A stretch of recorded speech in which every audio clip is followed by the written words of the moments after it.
दलितांवरील अन्यायाविरोधात निलंग्यात उपोषण, अॅट्रॉसिटी कलम लागू करण्याची मागणी। दलित समाजावर अन्याय होऊनही अनेकदा अॅट्रॉसिटी अंतर्गत गुन्हा दाखल केला जात नसल्याने निलंग्यात डीपीआयच्या वतीने उपविभागीय कार्यालयासमोर आमरण उपोषण सुरू करण्यात आले।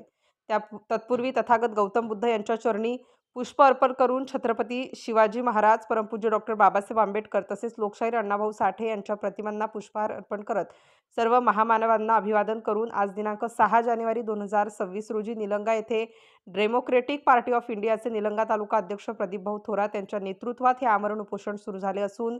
दलित समाजावर अन्याय होऊनही अनेक प्रकरणांमध्ये अनुसूचित जाती जमाती अत्याचार प्रतिबंधक कायदा अॅट्रॉसिटी ॲक्ट अंतर्गत गुन्हे दाखल केले जात नाहीत याचे स्पष्टीकरण पोलीस प्रशासनाने जनतेसमोर मांडावे, अन्यथा संबंधित प्रकरणांमध्ये तात्काळ अॅट्रॉसिटी कायद्यानुसार गुन्हे दाखल करावेत अशी ठाम मागणी उपोषणकर्ते प्रदीपभाऊ थोरात यांनी केली असून जोपर्यंत अॅट्रॉसिटी कायद्यानुसार कारवाई होत नाही तोपर्यंत उपोषण मागे घेतले जाणार नाही असा इशाराही यावेळी त्यांनी दिलाय।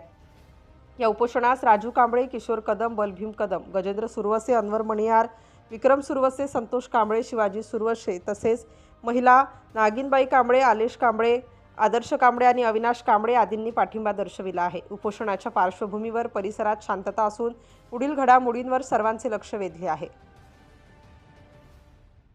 घडामोडी जाणून घेण्यासाठी राष्ट्र माझा लाईव्ह न्यूज चॅनलला सबस्क्राईब व लाईक करा।